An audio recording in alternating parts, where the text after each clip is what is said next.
রাজশাহী পদ্মার চর চর আশারিয়াদহ। রাজশাহী গোদাগাড়ী থানার মধ্যে এই চরটি অপরূপ সৌন্দর্যের এক সুন্দর সবুজ প্রকৃতি। একদিকে পদ্মা নদী, আরেকদিকে সবুজ অরণ্য। ঠিক একেবারে ভারতের কোল ঘেঁষে এই চর আশারিয়াদহ।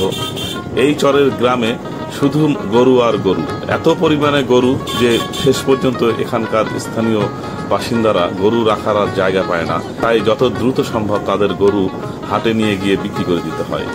প্রচুর পরিমাণে গরু, প্রতিটি গৃহস্থের রয়েছে এখানে নিম্নে 20 থেকে 30টি পর্যন্ত গরু। আপনারা দেখছেন সেই চর আশারিয়াদহ, রাজশাহী জেলার গোদাগাড়ী থানার পদ্মার চর আশারিয়াদহ।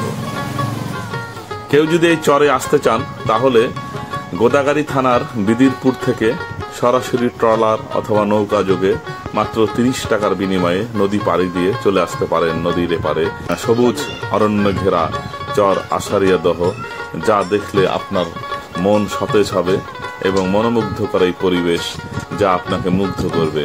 ঘুরে আসতে পারেন আপনারা রাজশাহী পদ্মার চর আশারিয়াদহ, যে চরের সবুজ প্রকৃতি আপনার নয়ন জুড়িয়ে যাবে।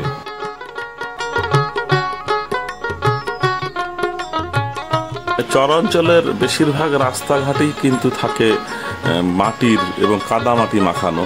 আমি এই প্রথম কোনো চর দেখলাম যেখানে রাস্তাঘাট একেবারে পাকা এবং ঢালাই করা রাস্তা। ব্যাপক উন্নত চর এটা, যদিও পুরোটাই গ্রাম, কিন্তু চরাঞ্চলের রাস্তাঘাটগুলো অনেকটাই পাকা। তো আপনারা দেখতে পাচ্ছেন এই যে চর আশারিয়াদহর রাস্তাটি, এই রাস্তার দুই পাশে অসংখ্য গরু। এই যে দেখতে পাচ্ছেন মাঠে মহিষ চড়াচ্ছে এক রাখাল ভাই। সবুজ ঘাস আর প্রকৃতির মাঝে মনে হয় একেবারে মিলেমিশে একাকার হয়ে গেছে। উপরে নীল মেঘ, সবুজ প্রকৃতি আর সবুজ ঘাস আর এই যে হলুদ খড়, সবকিছু একটা আলাদা রকমের রঙের বৈচিত্র্য মনে হচ্ছে। সকাল হলেই এই চরে দেখা যায় মানুষজন ছোটাছুটি করে গরু নিয়ে। এটাই যেন তাদের পেশা, এটাই যেন তাদের নেশা।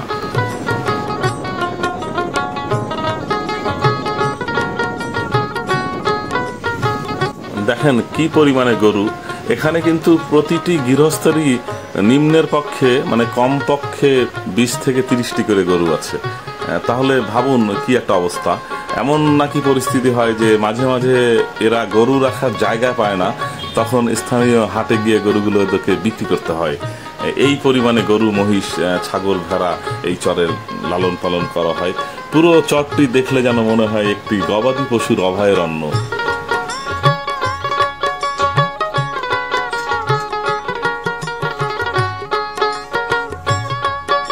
আপনারা জেনে অবাক হবেন, এই চরের বাসিন্দাদের কিন্তু মূল আয়ের উৎস হচ্ছে এই গবাদি পশু লালন পালন। ওরা সারা বছর এই গরু বাছুর লালন পালন করে এবং বছরের একটা সময় সেগুলো বিক্রি করে এবং সেই টাকা দিয়ে কিন্তু এরা সারা বছর চলে। এদের কিন্তু আর বাড়তি কোনো আয় ইনকাম নাই। এবং বাড়ির যে ছেলেটি ছোট্ট বয়স থেকেই কিন্তু তাকে এই গরু বাছুরের পেছনে লাগিয়ে দেওয়া হয়। মাশাআল্লাহ, কি সুন্দর দৃশ্য, যেন নিজের চোখে না দেখলে যেন বিশ্বাসই হয় না। কি চমৎকার একটি গরুর চর, চর আশারিয়াদহ, রাজশাহী।